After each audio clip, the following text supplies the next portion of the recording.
봉인된 기록. 시즌9 1화 만들어졌다. 제약회사가 질병을 설계하는 방식. 분노 포인트 아픈 것도 누군가 결정했다. 궁금증 포인트 내 몸의 상태를 누가 정의하는가. 자물쇠 회사가 있습니다. 자물쇠를 가장 많이 팔려면 가장 좋은 방법이 있습니다. 두려움을 팝니다. 당신의 집이 위험합니다. 자물쇠가 없으면 털립니다. 그 두려움이 자물쇠를 팝니다. 제약회사도 같은 방식을 씁니다. 제약회사는 병을 고친다고 생각했습니다. 그런데 1997년 미국 FDA가 처방약 TV 광고를 허용했습니다. 광고가 시작됐습니다. 당신이 자주 슬프다면 우울증일 수 있습니다. 당신이 수줍음을 탄다면 사회 불안장애일 수 있습니다. 진단이 늘었습니다. 처방이 늘었습니다. 매출이 늘었습니다. 질병이 발견된 것이 아니었습니다. 질병이 만들어진 것이었습니다. 설마 내가 먹는 약이 진짜 필요한 것인지 아니면 만들어진 필요인지 알 수 있을까요? 설마 당신은 아픕니다라는 말이 치료의 시작이 아니라 판매의 시작이었을까요? 설마 내 몸의 상태를 정의하는 것이 나 자신이 아니라 제약회사였을까요? 오늘 봉인된 기록 시즌9 질병의 봉인 1화 만들어졌다. 제약회사가 질병을 설계하는 방식을 추적합니다. 기병이 발견되는 것과 만들어지는 것의 차이. 승내가 먹는 약에 대해 내가 모르는 것들. 전 3번의 충격. 분노가 3번 폭발합니다. 결 내 몸의 상태를 내가 정의하는 방법. 끝까지 보십시오. 8장에서 가장 크게 분노하게 됩니다. 구독과 좋아요, 알림 설정까지 눌러주세요. 봉인된 기록 시즌9이 시작됩니다. 기 1막 봉인된 것들. 1장 질병 마케팅. 디지즈 멍거링. 질병 마케팅. 디지즈 멍거링. 생소한 단어입니다. 그런데 이미 일어나고 있습니다. 어떻게 됩니까? 질병 마케팅의 정의. 있는 질병을 더 크게 만들거나 없는 질병을 새로 만들거나 정상적인 상태를 질병으로 만들어서 약을 팔기 위한 전략. 2002년 의학 저널 PLOS 메더선에 공식적으로 정의된 개념입니다. 어떻게 됩니까? 구체적인 사례들이 있습니다. 탈모. 탈모는 남성의 절반 이상에서 일어납니다. 자연스러운 노화 과정입니다. 그런데 1990년대 모발 회사들이 이것을 질병으로 정의하기 시작했습니다. 남성형 탈모증. 의학 용어가 붙었습니다. 그러자 치료제가 필요해졌습니다. 미녹시딜이 처방됐습니다. 피나스테리드가 처방됐습니다. 어떻게 됩니까? 자연스러운 노화가 치료해야 할 질병이 됐습니다. 과민성 방광. 소변이 자주 마렵습니다. 일부는 참기 어렵습니다. 2000년대 초 제약회사들이 이것을 과민성 방광 증후군으로 이름 붙였습니다. 그러자 치료제가 필요해졌습니다. 그런데 연구들이 말합니다. 과민성 방광의 상당수는 생활습관 교정만으로 개선된다. 약이 먼저 만들어졌습니다. 질병이 나중에 정의됐습니다. 어떻게 됩니까? 질병이 먼저 있고 약이 만들어진다고 생각했습니다. 약이 먼저 있고 질병이 나중에 만들어지는 경우가 있습니다. 질병 마케팅 PLOS 메더선 2002 공식 정의. 탈모의 질병화 과민성 방광 생활습관 개선 가능. 2장 1997년 처방약 광고가 허용된 날. 전환점 사건. 그날 이후 무엇이 달라졌는가? 1997년 8월 미국 FDA가 결정을 내렸습니다. 처방약을 TV에 광고할 수 있습니다. 어떻게 됩니까? 그 전까지는 처방약은 의사에게만 알릴 수 있었습니다. 환자에게 직접 광고할 수 없었습니다. 그날 이후 제약회사들이 TV 광고를 시작했습니다. 어떻게 됩니까? 광고의 구조를 봅니다. 행복하고 건강한 사람들이 나옵니다. 뛰어다닙니다. 웃습니다. 가족과 함께합니다. 그리고 말합니다. 당신이 충분히 즐기지 못하고 있다면 이 약이 도움이 될 수 있습니다.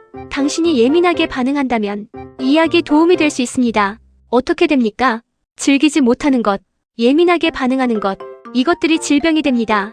어떻게 됩니까? 1997년 이후 10년 미국 항우울제 처방 2배 증가, 미국 항불안제 처방 1.5배 증가, 미국 ADHD 진단 아동 급증. 어떻게 됩니까? 그런데 같은 기간 미국인이 갑자기 더 우울해진 것일까요? 미국 아이들이 갑자기 더 집중하지 못하게 된 것일까요? 아닙니다. 진단 기준이 바뀌었습니다. 광고가 진단을 만들었습니다. 어떻게 됩니까? 한국은 처방약 TV 광고가 금지됩니다. 그런데 다른 방식이 있습니다. 의사를 통해서, 의학 콘텐츠를 통해서, 인플루언서를 통해서 광고는 형태를 바꿔서 옵니다. 의사의 처방은 중립적이라고 생각했습니다. 광고가 의사를 통해서도 옵니다. 1997년 FDA 처방약 광고 허용. 10년 후 처방 2배 증가 광고가 진단을 만든다. 3장 소프트 셀링. 제약회사가 의사를 공략하는 방식, 의사 마이너스 제약사 관계, 분노 상승. 의사가 왜 특정 약을 처방할까요? 그 약이 가장 좋아서 그렇게 생각했습니다. 어떻게 됩니까? 제약회사가 의사에게 무언가를 줍니다. 강연료, 연구비 지원, 학회 참가비, 식사 대접, 의학 교육 세미나. 미국에서는 의사가 제약회사에서 받은 돈을 공개해야 합니다. 오픈 페이먼츠. 누구나 온라인에서 검색할 수 있습니다. 어떻게 됩니까? 연구가 있습니다. 제약회사에서 식사 한 번 대접받은 의사. 그 회사 약 처방률이 높아집니다. 식사 한 번. 평균 금액 $20. $20짜리 식사가 처방을 바꿉니다. 어떻게 됩니까? 그런데 의사가 나쁜 사람이어서가 아닙니다. 인간의 뇌는 받은 것에 보답하려는 본능이 있습니다. 호혜성 원칙. 제약회사는 그것을 압니다. 그래서 줍니다. 어떻게 됩니까? 한국에서는 의사가 제약회사에서 받은 돈을 전면 공개할 의무가 없습니다. 일부 공개 제도가 있지만 완전하지 않습니다. 어떻게 됩니까? 당신의 의사가 어떤 회사와 어떤 관계인지 당신은 알 수 없습니다. 그 정보가 봉인됩니다. 처방은 의학적 판단이라고 생각했습니다. $20짜리 식사가 처방을 바꿀 수 있습니다. 오픈 페이먼츠 미국 공개 식사 $20 처방률 변화 연구 한국 미공개. 승이막 감정 연결. 사장 내가 받은 진단이 진짜였는가? 당신이 받은 진단이 있습니까? 고혈압, 당뇨, 우울증, 불안장애, ADHD, 역류성 식도염, 갑상선 기능 저하. 이 중 하나라도 있다면 그 진단이 진짜인지 잠깐 생각해 보겠습니다. 어떻게 됩니까?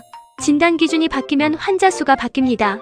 고혈압의 경우 2017년 미국 심장학회가 고혈압 기준을 바꿨습니다. 수축기 혈압 140 이상, 130 이상으로 하룻밤 사이에 미국 고혈압 환자가 3,100만 명 늘었습니다. 어떻게 됩니까? 기준이 낮아졌습니다. 환자가 늘었습니다. 처방이 늘었습니다. 어떻게 됩니까? 그런데 그 기준 변경위원회 위원들 중 상당수가 항고혈압제 관련 제약회사와 재정적 관계가 있었습니다. 어떻게 됩니까? 이것이 당신의 진단을 부정하는 것이 아닙니다. 중요한 것은 이 질문입니다. 이 약이 정말 나에게 필요한가? 생활 습관 개선이 먼저인가? 약이 먼저인가? 이 진단 기준은 언제 누가 만들었는가? 그 질문을 하는 것이 봉인 해제의 시작입니다. 의사의 진단을 의심하지 않았습니다. 진단 기준 자체를 질문하는 것이 내 권리입니다. 고혈압 기준 변경 하루에 3,100만 명 환자 증가 위원회 이해충돌 확인. 5장 한국의 처방 구조. 얼마나 많이 먹고 있는가? 한국을 봅니다. 한국은 약을 많이 먹는 나라입니다. OECD 자료. 한국의 항생제 처방률. OECD 평균보다 높습니다. 어떻게 됩니까? 항생제는 세균에 효과가 있습니다. 바이러스에는 효과가 없습니다. 감기는 바이러스입니다. 항생제가 듣지 않습니다. 그런데 한국 감기 환자에게 항생제가 처방됩니다. 어떻게 됩니까? 의사가 모르는 것이 아닙니다. 환자가 약을 원합니다. 빈손으로 돌아가면 항의합니다. 의사는 처방합니다. 어떻게 됩니까? 그것이 항생제 내성을 만듭니다. 한국의 항생제 내성균 문제. WHO가 경고하는 수준입니다. 어떻게 됩니까? 그리고 한국의 다약제 복용 문제. 65세 이상 노인. 평균 처방 약 종류 약 68가지. 여러 과에서 각각 처방받습니다. 같이 먹으면 어떤 반응이 일어나는지 확인하는 시스템이 부족합니다. 어떻게 됩니까? 약이 약을 만듭니다. 부작용이 새 처방을 만듭니다. 새 처방이 또 다른 부작용을 만듭니다. 약의 폭포수. 그 폭포수 안에 있는 사람이 지금 당신의 부모일 수 있습니다. 약이 많을수록 치료가 잘 된다고 생각했습니다. 약이 약을 만드는 폭포수 구조가 있습니다. 한국 항생제 처방률 OECD 평균 이상, 감기 항생제 처방 노인 다약제 복용 68가지, 전 3막 3번 크라이맥스, 6장 약이 만든 질병이 있습니다. 해제된 연구 공개, 아직 충분히 알려지지 않음, 약이 질병을 치료합니다. 그런데 약이 질병을 만드는 경우가 있습니다. 어떻게 됩니까? 의인성 질환, IATROGENIC 디지즈, 의료 행위 자체가 원인이 되는 질병입니다. 어떻게 됩니까? 스타틴의 경우, 콜레스테롤 낮추는 약, 전 세계에서 가장 많이 처방되는 약 중 하나. 부작용 연구들, 근육통, 당뇨 발생 위험 증가, 인지 기능 변화 가능성. 어떻게 됩니까? 근육통이 생겼습니다. 새 약이 처방됩니다. 당뇨 위험이 높아졌습니다. 혈당약이 처방됩니다. 처음 하나의 약이 2개, 3개의 약을 만들었습니다. 어떻게 됩니까? 프로톤 펌프 억제 제 PPI의 경우, 역류성 식도염 치료제, 한국에서 많이 처방됩니다. 장기 복용 연고들. 위산이 줄어들면 위에서 죽어야 할 세균이 살아남습니다. 장내 세균 불균형이 생깁니다. 영양소 흡수가 줄어듭니다. 어떻게 됩니까? 그 부작용을 치료하기 위해 또 다른 약이 처방됩니다. 약이 약을 만드는 구조. 그것을 의사도 알고 있습니다. 그런데 처방이 멈추기 어렵습니다. 시스템이 처방을 유지하게 만들기 때문입니다. 약이 질병을 만드는 경우가 있습니다. 의인성 질환, 약의 폭포수 구조, 7장 임상시험에서 숨겨진 것들, 부분 해제 연구 공개, 제약업계 반박 중. 약이 시장에 나오려면 임상시험을 통과해야 합니다. 안전하고 효과적이라는 것을 증명해야 합니다. 그런데 어떻게 됩니까? 출판 편향, 퍼블리케이션 바이어스, 약이 효과가 있다는 연구, 출판됩니다. 언론에 보도됩니다. 약이 효과가 없다는 연구, 서랍 속으로 들어갑니다. 발표되지 않습니다. 이것이 합법입니다. 어떻게 됩니까? 2008년 연구, 항우울제 임상시험 데이터 분석, FDA에 제출된 전체 임상시험, 긍정적 결과 94%가 출판됐습니다. 부정적 결과 14%만 출판됐습니다. 어떻게 됩니까? 의사가 처방할 때 보는 연구, 성공한 것들만 골라낸 것입니다. 전체 결과를 보면 항우울제의 효과가 생각보다 작을 수 있습니다. 어떻게 됩니까? 이것이 항우울제가 필요 없다는 뜻이 아닙니다. 처방의 근거가 완전한 진실이 아닐 수 있다는 것입니다. 어떻게 됩니까? CLINICALTRIALS, 거부, 전 세계 임상시험 등록 데이터베이스, 누구나 무료로 볼 수 있습니다. 약이 시판되기 전에 등록된 임상시험, 그 결과가 나중에 출판됐는지 확인할 수 있습니다.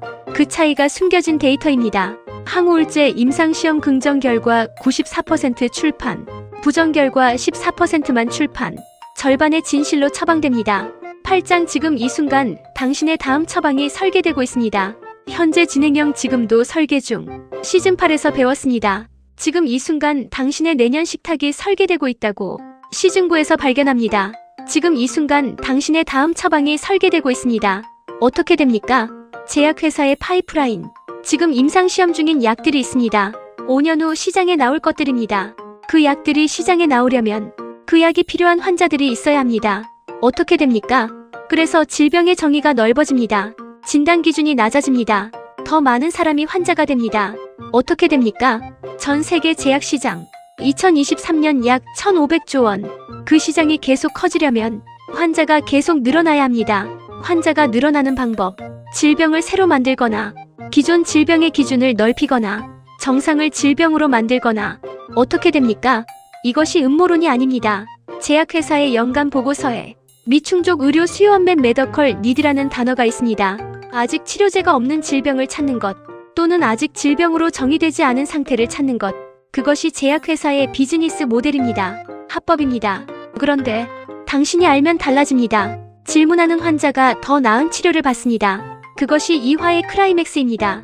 세 번째 짜잔. 지금 이 순간 당신의 다음 처방이 설계되고 있습니다. 합법적으로. 결 사막글에서 지금 당장. 구장 형사의 최종 판단 지금 당장 할 수 있는 것. 형사가 최종 판단을 내립니다. 질병 마케팅이 존재합니다. 확인됩니다. 1997년 처방약 광고 허용 후 처방이 2배 증가했습니다. 확인됩니다. $20 식사가 처방을 바꿉니다. 연구 확인됩니다. 고혈압 기준 변경으로 하루에 3,100만 명이 환자가 됐습니다. 확인됩니다. 항우울제 부정 임상 결과 86%가 미출판됩니다. 확인됩니다. 약이 약을 만드는 의인성 질환 구조가 있습니다. 확인됩니다. 그런데 이것이 약을 먹지 말라는 뜻이 아닙니다. 아는 환자가 더 좋은 치료를 받습니다. 그것이 이 화의 결론입니다. 확인된 것 질병 마케팅 PLOS 메더선 2002 정의 확인 1997년 FDA 처방약 광고 허용 확인 처방약 광고 후 항우울제 처방 2배 확인 의사 식사 대접 처방률 변화 PROPUBLICA 연구 확인 고혈압 기준 변경 3,100만 명 증가 미국 심장학회 2017 확인 항우울제 부정 결과 미출판 NEJM 2008 확인 한국 항생제 처방률 OECD 이상 OECD 자료 확인 논쟁 중인 것 스타틴 부작용 정도 학계 논쟁 중 고혈압 기준 적정선 지속 논쟁 항우울제 효과 크기 개인차 있음 지금 당장 할 수 있는 것 세 가지 첫째 다음 진료 때 이 질문을 하십시오. 이 약 말고 생활 습관 개선으로 해결할 수 있는 방법이 있습니까? 이 약의 가장 흔한 부작용이 무엇입니까? 아는 환자가 더 좋은 치료를 받습니다. 둘째, 지금 먹는 약이 있다면 약 이름을 검색해 보십시오. CLINICALTRIALS. 거부해서 그 약의 임상시험 결과를 확인해 보십시오. 어떤 임상시험이 있었는지 볼 수 있습니다. 셋째, 부모님이 여러 가지 약을 드신다면 모든 약 목록을 하나로 정리해 보십시오. 같이 먹어도 되는지 약사에게 확인해 보십시오. 한국에서 약사 복약 상담이 무료입니다. 이화에서는 묻습니다. 처방됐다. 의사가 처방했습니다. 그런데 그 처방이 어디서 왔는가? 의사와 제약회사 사이에 흐르는 돈의 구조. 그것이 이화에서 추적됩니다. 구독과 좋아요, 알림 설정까지 눌러주세요. 봉인된 기록 시즌 9이 계속됩니다.